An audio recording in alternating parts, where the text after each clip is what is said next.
Oke, Bang Rajo singkat aja ya. Bang Rajo harap Sobat USL sudah paham gitu masalah kondisi ini yang ribet apa yang nggak ribet gitu ya.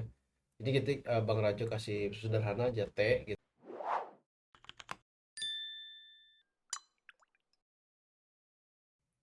Assalamualaikum, halo Sobat USL, jumpa lagi dengan Bang Rajo di channel YouTube One String Lab di playlist tutorial C++ untuk siswa SMA dan SMK. Pada playlist ini, Bang Rajo akan mengajarkan bahasa pemrograman C++ secara perlahan-lahan agar dapat dimengerti oleh para pemula. Pada video kali ini, Bang Rajo akan mengajarkan mengenai alur kondisi. Oke, langsung saja kita mulai. Oke, kita buat file baru.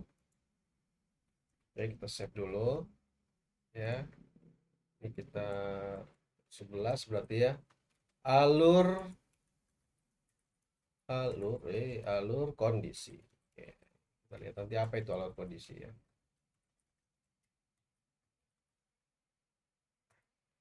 Oke, kemudian kita akan bikin dulu perintah standar include iostream, kemudian using namespace std, oke, integer main.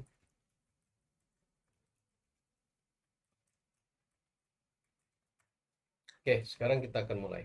Nah, terkadang kita kalau membuat program itu tidak semua kode program kita itu dijalankan oleh program kita ya, tergantung kondisi-kondisi tertentu. Jika kondisi tertentu memenuhi, maka kode program itu dijalankan. Tapi apabila tidak memenuhi, maka kode program itu tidak dijalankan. Oke, sekarang kita buat dulu. Misalkan X sama dengan 9, integer Y sama dengan 7, integer Z sama dengan 9. Oke, di sini kita akan belajar kondisi ya, alur kondisi. Maka di sini kita akan mulai if, kemudian ada kurung buka gini. Nah, di dalam kurung buka tutup ini, di dalamnya ya, kita bikin boolean, boolean t sama dengan true. Oke, bool y sama bool f sama dengan false. Oke, kalau kita taruh di sini t, ya berarti kan true ya.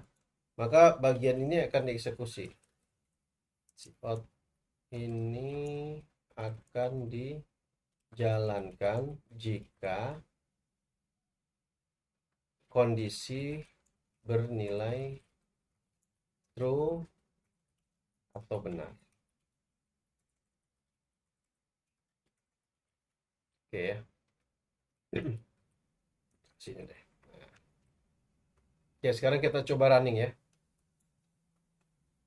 Nah, ini akan jalan ya, kode programnya akan jalan karena di bagian ini true ya, bernilai true. Ini kan true nih, T kan true, berarti benar ya. Nah, kalau kita rubah dia jadi F ya, kemudian kita coba running lagi. Nah, akan kosong. Kok kosong? Karena tidak ada yang dijalankan kan? Karena ini false. Kalau false berarti satu blok ini nggak dijalankan. Tapi kalau true, maka satu blok ini dijalankan. Nah, di dalam kondisi ini bisa gabung, misalkan true dan false. Ya, berarti kalau true dan false hasilnya apa ini? False kan? Nah, kalau hasilnya false berarti tidak juga dijalankan. Berarti kalau kita running ulang, ya kosong juga karena true dan false. Sekarang kalau kita coba true atau false ya. Ini kita tutup dulu, kita jalankan lagi. Nah, maka akan keluar. Ini akan dijalankan jika kondisi bernilai benar. Kenapa benar? Di sini kan true atau false. Berarti true atau false? True hasil akhirnya ya. True seperti itu. Bisa juga kita gabung seperti ini.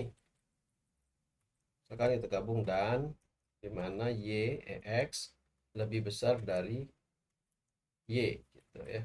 Nah, jadi ini mirip latihan kita di sebelumnya ya, di operator pembanding ya. Kita latihan sebelumnya seperti itu, logika dan pembanding. Ini hasilnya apa nih? Ini hasilnya true kan? Ini true. Ini true, berarti true dan true jadi true. Berarti kalau kita running, ya, jalankan, ya kan, keluar, ya, seperti itu. Tapi kalau kita bilang ini Z, ya, misalnya kita ganti Z. Nah, ini kondisinya adalah ini true, ini false karena X tidak lebih besar dari Z. Berarti tulisan ini tidak akan keluar, gitu ya. Tuh, nggak keluar. Nah, sekarang ada pasangannya. If ini punya pasangannya, ya. Oke ya, bahasa pemrograman aja punya pasangan, ya. Jadi ada pasangannya nih, else. Nah, oh, di sana sini, sini dong. Nah, ini karena canggih ya. Nah, ya sip.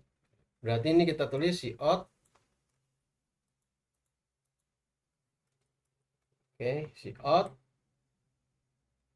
false atau salah. Nah, gitu ya. Jadi kalau ini benar, maka ini dijalankan. Tapi kalau ini bernilai salah, maka else-nya ini yang dijalankan. Ya, ini kan kondisinya salah ya. Ini true, ini false. Berarti true dan false, false totalnya ya. Berarti kalau kita running, nah ini keluarnya ini. Tuh. Ini yang akan dijalankan jika kondisi bernilai false atau salah. Ini kan false. Ya, berarti bernilai salah. Jadi kita bisa gitu. Ininya true, kalau dia true dijalankan yang ini, kalau ini salah dijalankan yang else. Ya, jadi pasangan if itu adalah else pasangannya. Oke, tapi ada juga orang ketiganya nih. Else if namanya. Else if pengecekan berikutnya. Maka jika ini kita kasih, oke, Bang Rajo singkat aja ya. Bang Rajo harap Sobat USL sudah paham gitu masalah kondisi ini yang ribet apa yang nggak ribet gitu ya. Jadi kita Bang Rajo kasih sederhana aja T gitu ya. Ini misalkan Bang Rajo kasih F ya. Nah, kalau dia serangkai begini, if else ini serangkai ya satu blok gini, maka yang dieksekusi hanya salah satu aja. Kalau ini sudah true, maka yang dieksekusi satu ini aja. Jadi ini seperti memilih antara ini atau ini gitu ya.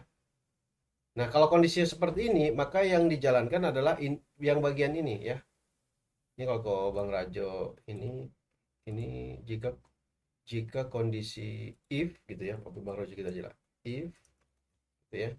Sementara kalau ini jika kondisi if salah dan else if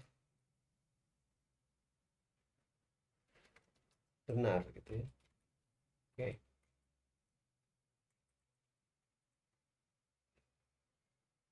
Begini aja Bang Rajo singkat lah. If bernilai benar, kalau ini if salah, else benar gitu ya.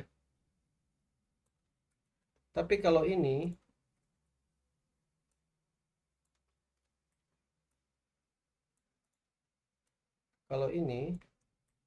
if salah, else if juga salah. Ya. Oke, gitu ya.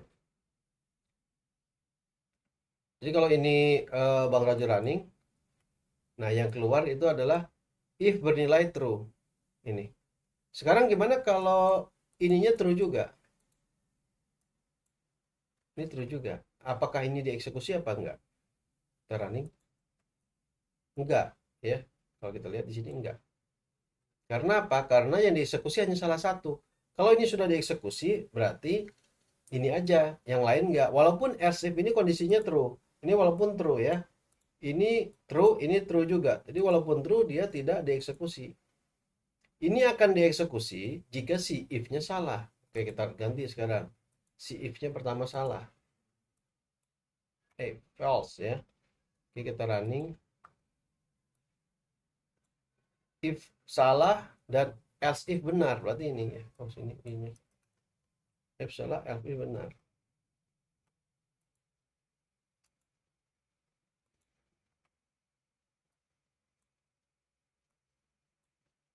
Nah, ini. If salah, else if benar nih. If salah, else if benar. Jadi kalau ini false, dia cek di else if true, maka dia running ya. Running yang ini yang true. Pokoknya di sini di kondisi di if else ini yang di running yang kondisinya true. Nah, else ini akan di running apabila seluruh di atasnya itu false. Dan else ini harus diletakkan di terakhir ya. If ini diletakkan pertama dan else ini diletakkan di terakhir. Else if ini boleh banyak. Ya, boleh banyak.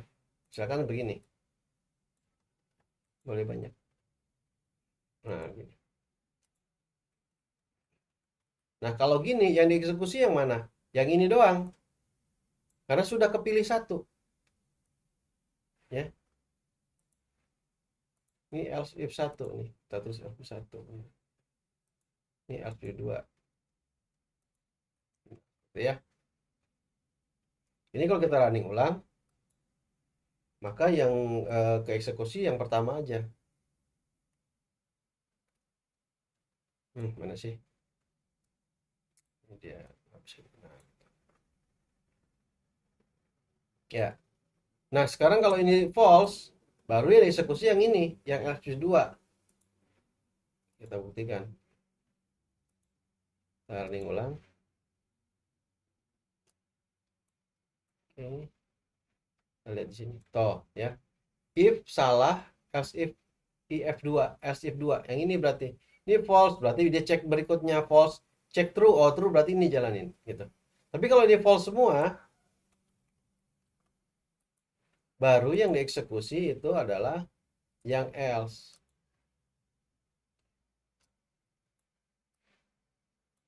Gitu ya.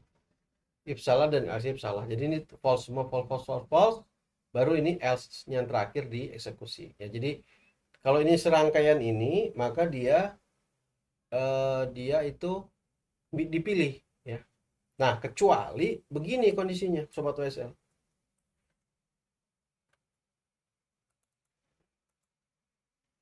Nah, ini true, ini true. Nah, ini yang dieksekusi dua, ini satu, ini satu gitu. Kok kenapa? Karena yang tadi itu serangkaian. Kalau yang tadi kan satu rangkaian, satu rangkaian if else. Kalau ini bisa if sendiri, if sendiri. Jadi dia ini yang dieksekusi dua ini kalau yang ini. Ya, kalau yang ini yang dieksekusi dua. Ini yang dieksekusi dua. Ya, ini yang salah, ini yang benar, yang bagian ini. Ya, sementara yang if else ini yang ini, yang if yang ini, yang keduanya. Nah, ini satu. If salah dan else if salah. Benar. Ya, karena dia bukan satu rangkaian. Jadi tidak tidak tidak hanya milih satu kalau ini. Kalau tadi kalau kondisinya begini, nah ini kan nah ini tergabung lagi dia. Tergabung bukan karena Bang Rajo deketin ya, bukan. Kalau gini juga boleh ya. Yang penting dia satu rangkaian. If-nya sebagai kepalanya atau lokomotif misalkan kalau di kereta api, ini gerbong-gerbong, ini terakhir misalkan eh, apa mesin gitu ya, misalkan seperti itu, atau apa barang gudang terakhir seperti itu. Nah, itu jadi dia kalau ini satu rangkaian. Kalau ini hanya dipilih satu ya, di sini, sini, sini, atau ini gitu aja. Tapi kalau dia berdiri sendiri, kalau seperti ini, ya misalkan begini, ini kan sendiri sendiri ini. Ya, ini bukan karena Bang Rajo enter ya, memang Bang Rajo pengen pisahin aja biar jelas gitu. Nah, ini berarti sendiri sendiri ya. Jadi ingat, di kode pemrograman itu enter tuh nggak ada artinya gitu ya. Mau dempet, mau nempel, mau satu baris nggak masalah. Oke gitu ya. Jadi ini kalau Bang Rajo balikin lagi, kita pakai satu ini Bang Rajo jalanin dulu deh. Ini hasilnya apa sih gitu. Kita hasilnya apa, kita lihat. Nah, ini hasilnya ini. Maka yang jalan ini if ini bernilai true benar satu, if salah else benar ini yang ini, Nah, ini yang jalan yang bawah. Karena apa? Karena ininya false. Karena dia false, maka ini jalannya yang else-nya. Jadi if salah dan else if salah ya ini. Oke, sip. Ya, kita running lagi. Oke. Nah, gitu ya. Jadi kalau yang ini dia punya sendiri, ini sendiri juga. Nah, ini kalau ini bergabung sama ini else. Ya, seperti itu. Ya, jadi kalau mau digabungin ke atas gimana, Bang? Ini ya dikasih else gitu. Nah, ini udah digabung lagi deh ke atas. Ya bukan karena sekali lagi bukan karena Bang Roger rapetin karena memang dia satu rangkaian gitu ya. Ini kalau ini berarti yang jalan tuh ini sama ini dua dua aja karena ini udah true di atas ya. Kalau kita coba lihat lagi, kita ulangi runningnya.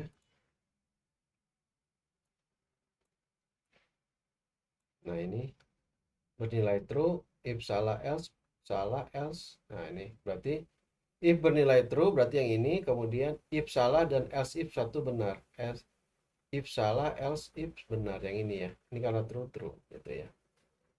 Oke, bisa dipahami ya mudah-mudahan ya. Oke.